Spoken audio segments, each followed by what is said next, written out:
আজি মাৰ্ঘেৰিটাত অনুষ্ঠিত হয় বিজেপি দলৰ এক বৃহৎ যোগদান কাৰ্যসূচী। মাৰ্ঘেৰিটাৰ নিউ কলনীস্থিত অটল বিহাৰী বাজপেয়ী ভৱনত অনুষ্ঠিত হয় এই যোগদান কাৰ্যসূচী।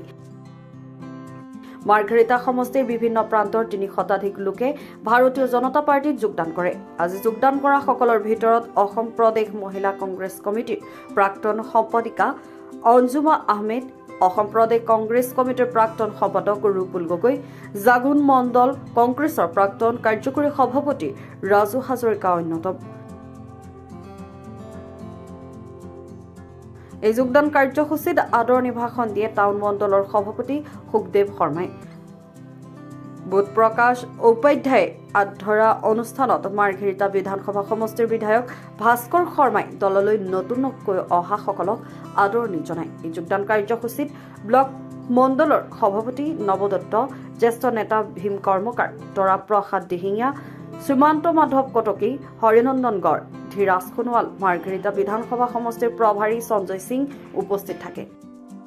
অটল বিহাৰী বাজপেয়ী ভৱনত আজি যোগদান কাৰ্যসূচী আছিলে। ভাৰতীয় জনতা পাৰ্টীৰ তিনিওটা মণ্ডলৰ নীতি আদৰ্শ ভাৰতীয় জনতা পাৰ্টীৰ আকৃষ্ট হৈ পেলাই জাতীয় কংগ্ৰেছৰ পৰা প্ৰায় 200-300 কাৰ্যকৰ্তা বা দলীয় পৰ্টফলিঅ' থকা ব্যক্তিসকলে ভাৰতীয় জনতা পাৰ্টীত যোগদান কৰিছে। মই সৰ্বপ্ৰথমতে তেখেতসকলক আদৰণি জনাইছোঁ।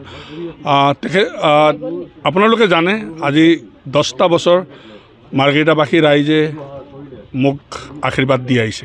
গতিকে সেই আশীৰ্বাদ হকে মই যিখিনি কাম কৰিছোঁ তাৰ প্ৰতি আকৃষ্ট হৈ পেলাই আজি আমাৰ দললৈ অগ্ৰাসন হৈছে। গতিকে মই ভাবোঁ যিসকল ব্যক্তিয়ে আমাৰ মাজলৈ আহিছে, যিসকলে জাতীয় কংগ্ৰেছ ত্যাগ কৰি আহিছে, তেখেতসকলক মই ধন্যবাদ জনাইছোঁ। তেখেতসকলে এতিয়াহে গম পাইছে যে ভাল ৰাস্তা কোনটো, ভাল কাম কোনটো, ভাল আমি কি কৰিব লাগিব। কিয়কি আমি এজন ব্যক্তি ৰাইজৰ হকে ওলাই আহিছোঁ, ৰাইজৰ হকে কাম কৰিব আহিছোঁ। গতিকে আমি 10টা বছৰ মই যিখিনি কাম আজি ৰাইজৰ হকে কাম কৰিছোঁ তাৰ প্ৰতি আকৃষ্ট হৈ আজি সকলোৱে ভাৰতীয় জনতা পাৰ্টীত যোগদান কৰে। মই কংগ্ৰেছত থাকোঁতে টিকেট বিচাৰিছিলোঁ, তোমালোকে চবেই জানা কি জান, টিকেট বিচাৰিছিলোঁ। AICCয়ে মোক টিকেট কনফাৰ্ম আছিলে, তোমালোকে জানা, সাংবাদিক হয় তোমালোকে জানা, তোমালোকে জানা। তেতিয়া এখন কংগ্ৰেছ ভৱনৰ মিটিং হৈছিলে। মিটিং হওঁতে কৈছিলে যে পেৰাচুট লেণ্ডিঙত কৰিলে টিকেট নাপায়। তেখেতৰ পুতেক পেৰাচুট লেণ্ডিঙত পেৰাচুট লেণ্ডিং হৈছে, এটা মাৰ্ঘেৰিটা ৰাস্তা চিনি নাপায়, তেখেতে টিকেট পাব নেকি?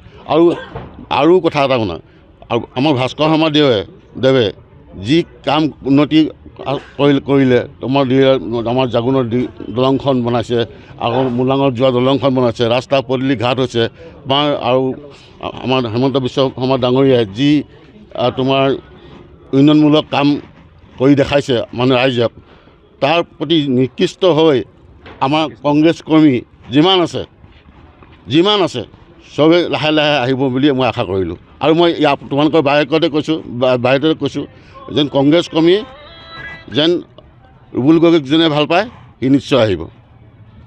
আচলতে মোৰ বাবে আজি এই দিনটো বৰ অকল্পনীয়। মানে মই কেনেকৈ ক'ম, মই মানে ভাগৰি পৰিছোঁ। আচলতে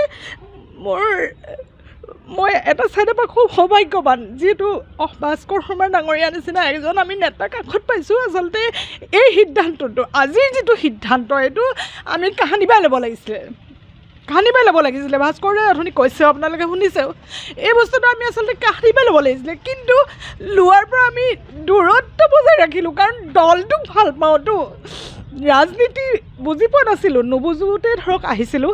সেই ফিল্ডখনত অহাৰ পিছত এনেকুৱা এটা মানে ভাবিছিলোঁ যে মানুহৰ কাৰণে কাম কৰিম, মানুহৰ কাৰণে, ৰাইজৰ কাৰণে ওলাই আহিছিলোঁ। গতিকে এতিয়া চাওক, আপোনালোকে নিজেই দেখিছে, মই আজিৰ দিনটো বিশেষকৈ যদি ক'বলৈ যাওঁ, মই কৈছোঁ মোৰ এটা ছাইড কি হৈ আছে মই নিজেও নাজানো, সম্পূৰ্ণ পংগু বুলি মই নিজক ভাবি লৈছিলোঁ। কিন্তু ইয়াত আহি ধৰক মই কিবা এটা সাহস পাইছোঁ, শক্তি পাইছোঁ আচলতে শৰ্মা ডাঙৰীয়াৰ পৰা। মই আশা কৰিম ৰাইজৰ কাৰণে তেওঁ সদায় এনেকৈ থাকক, প্ৰদ্যুৎ বৰদলৈৰ নিচিনা নকৰক। মানে মোৰ সেইটোৱে কামনা, প্ৰদ্যুৎ বৰদলৈৰ নিচিনা নকৰক, কাৰণ মোৰ বহুত কষ্ট হৈছে এইখিনি। মই মানে কি ক'ম আপোনালোকক, তেখেতৰ নিচিনা যাতে কৰ্মীসকলক কোনো নকৰে, কাৰণ মোৰ একদম গোটেই লাইফ স্পইল হৈ গ'ল এইবিলাক কৰি। গতিকে মই মানে ভাবোঁ যে এই যিকেইটা বদমাছ আমাৰ মাৰ্ঘেৰিটাত আছে নহয়, এইকেইটাক মানে ৰাইজে চিনি থওক, ৰাইজে চিনি থওক।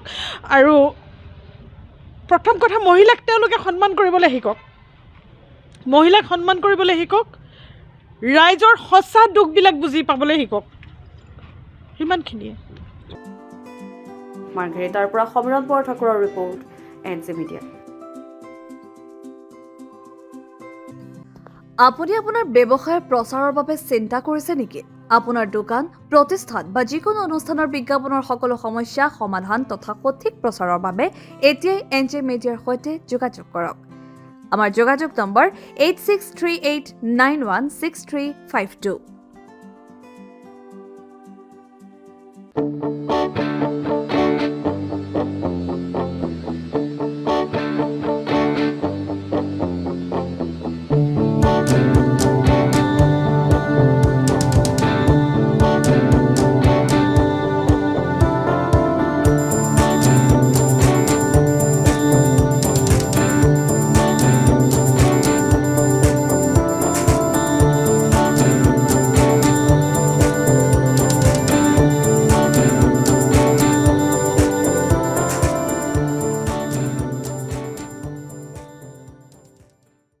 আপুনি বাৰু যোৰহাট নগৰৰ একেবাৰে মাজমজিয়াত নিশা কটোৱাৰ বাবে এখন বিলাসী, সুৰক্ষিত আৰু উচিত মূল্যৰ স্থান বিচাৰি হাবাথুৰি খাইছে নেকি? তেনেহ'লে চিন্তাৰ কোনো কাৰণ নাই। আপোনাৰ বাবে লৈ আহিছো বৰুৱা গেষ্ট হাউচ। আমাৰ স্থান যোৰহাট নগৰৰ মূল কেন্দ্ৰ বৰুৱা চাৰিআলিৰ সমীপত 80 ৰোড তৰাজানৰ বাইলেন 1ত, য'ৰ পৰা সকলো সুবিধা ওচৰতে প্ৰাপ্ত। বৰুৱা গেষ্ট হাউচত আপোনাৰ সেৱাৰ বাবে উপলব্ধ সুবিধাজনক পাৰ্কিঙৰ ব্যৱস্থা, ঘৰুৱা খাদ্যৰ সোৱাদ, 24 ঘণ্টাই পানীৰ সুবিধা, জেনেৰেটৰৰ সুবিধাৰে নিৰন্তৰ বিদ্যুতৰ যোগান, AC আৰু নন-AC কোঠাৰ সুবিধা। ইয়াৰ উপৰি কৰ্মৰত ব্যক্তিসকলৰ বাবে আছে পেইং গেষ্টৰ বিশেষ ব্যৱস্থা। আপোনাৰ প্ৰয়োজন অনুসৰি উপযুক্ত সেৱা আজিয়ে লাভ কৰক। গতিকে দেৰি নকৰি আজিয়ে যোগাযোগ কৰক আৰু আপোনাৰ কোঠাটো বুক কৰক।